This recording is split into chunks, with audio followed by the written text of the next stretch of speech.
welcome to AEF-TV in association with Angelati, joined now by Jonathan Hoffman, late in the day, Senior Business Development Director at Globeleq. So Jonathan, firstly, welcome. Thanks for making the time. Good to be here. Time to be here, and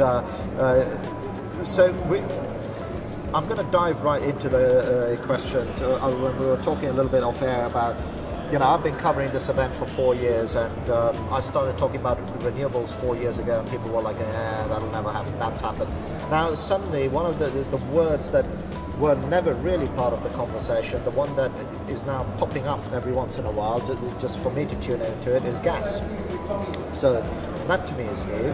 And when we were talking a little bit off air, you said that, that you were saying that there's a couple of triggers around gas that you feel will have a transformational effect.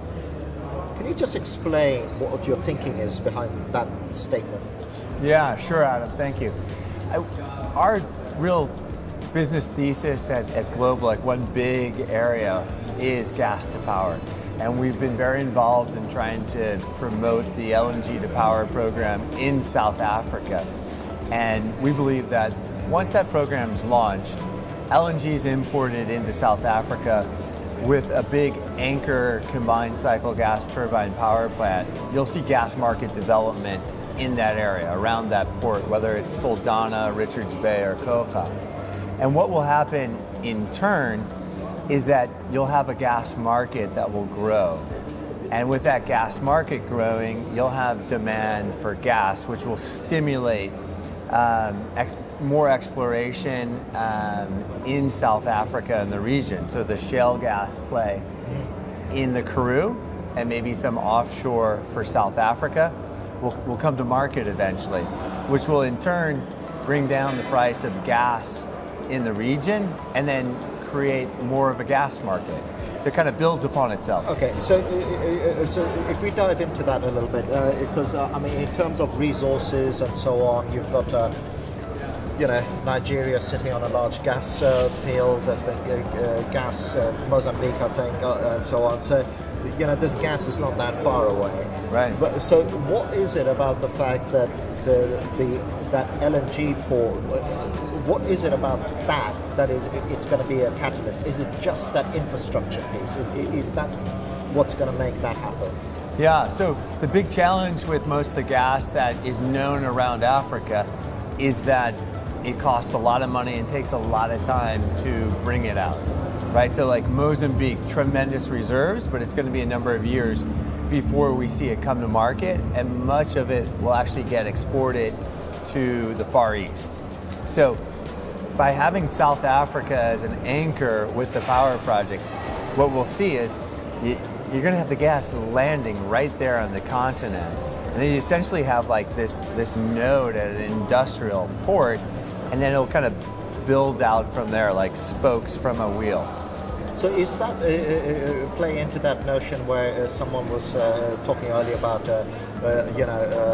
virtual transmission, where you've got LNG in, it's already liquefied, so you don't have to have a secondary liquefaction, but you can then put it on a truck and send it somewhere else. Is that what you're talking about? That's not the focus of our activity, but I think that's part of the gas market development. So it's kind of a subset. It's part of what's going to expand the demand for gas and also make LNG, I think, more valuable in terms of reaching more people in a greater area. And that's one of the areas that I think there's a lot of development going on right now, is smaller distribution of LNG. The pricing on that maybe is not as compelling today, but there's a lot of companies that are trying to figure it out. And I think, as technology advances, you're going to see some costs coming down around that, and then you'll see projects more feasible. And South Africa's push to LNG is literally a baseload play. Is that it? The coal reserves are, this stuff isn't finite. That's going down. Is that what's pushing that interest in LNG? Because you said it just now. It's just like it's not like it's the most cost-attractive proposition right now. So it must be a little bit of a long play. Well, with the LNG to power, I think with today's oil prices and what the impact is on LNG, LNG is a very cost-compelling source for power generation. It's not probably ultimately the cheapest source of power, but what we do get, and you're right, in that we get base load power. And with the base load power, you can displace some of the coal-fired power. And in South Africa, a lot of the coal-fired stations are really, entering the final stages of their life cycle, and they're becoming less efficient. So with a new combined cycle gas turbine power plant, you're going to have great efficiency, you're going to have base load reliable generation, and that's also complementary to the increasing renewables portfolio in South Africa. So does that, you mentioned the word, it's complementary to renewables, and it's complementary to renewables because gas, unlike coal, you can ramp it, right?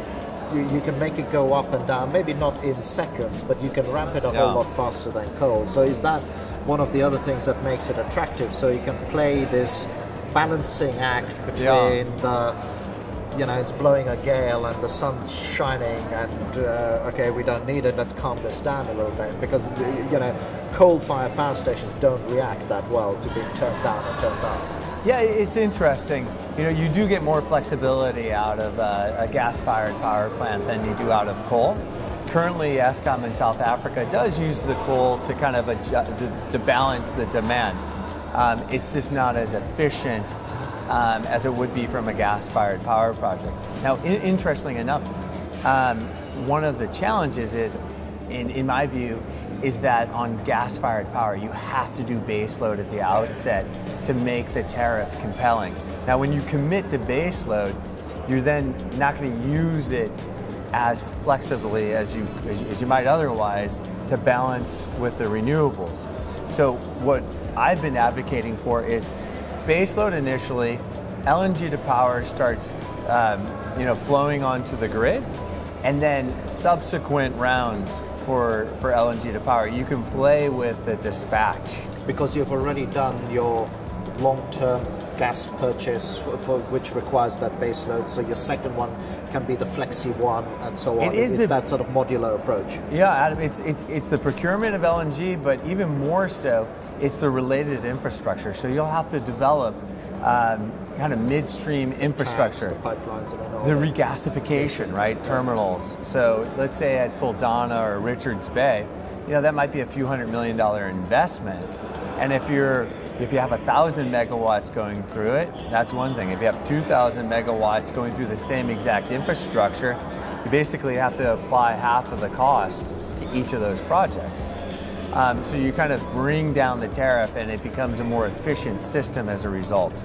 So if we just sort of close on this, because it's amazingly how quickly the time goes. It's like how long is this plan? I mean, all right, okay, look, some of it is already happening, but in terms of it going to, and I can see that in your mind's eye, you can really see how these Lego bricks would stack together.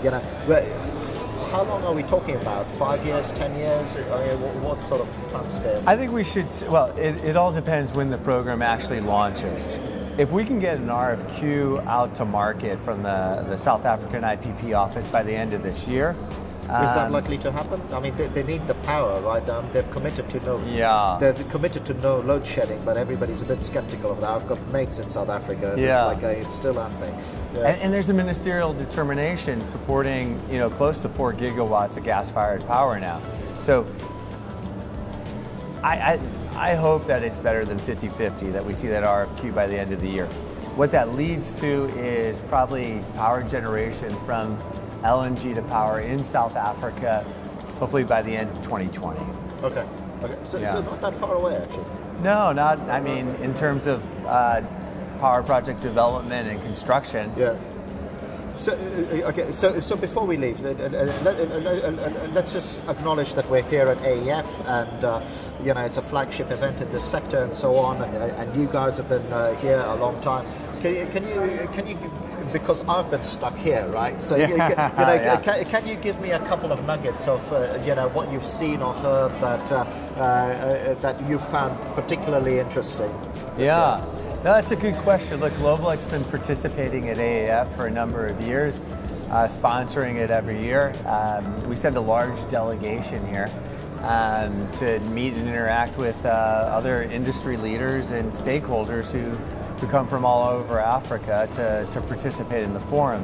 I think, what's the big trend this year that separates it from what we've seen in the past? I do think that a lot of people are talking about this LNG to power program in South Africa, the impact it's going to have on the economy. One of the things that is also happening is the Southern African Power Pool, right? So, and that ties into this program, because if you can increase the power generation in South Africa, it's going to have positive impacts in the countries that border and beyond. And they can start, you can actually start working power. In Africa, it's the one region that most effectively trades power, right? So you see now power projects in Mozambique, but the purpose of them is to supply demand in Zambia. Yeah. And that's done through offset arrangements. So it's not actually what's being generated in Mozambique goes all the way down the line into Zambia. Yeah, that go against the laws of physics, but yeah. but there's a mechanism to make that happen. Yeah. And so if we can get to the point where we have a surplus, a reserve margin of electricity in South Africa that's comfortable, it's going to open up new trading possibilities for Southern Africa, which is going to be great for the economic development of countries like Zambia, Mozambique, Namibia, Zimbabwe, and beyond. Perfect. And Jonathan, at that point, we do have to leave it. I'm getting all sorts of gestures from my friend behind the camera. Okay, good. Pleasure having you here. Thank you very much for your time. And thank you as well for watching. Thank you, Adam.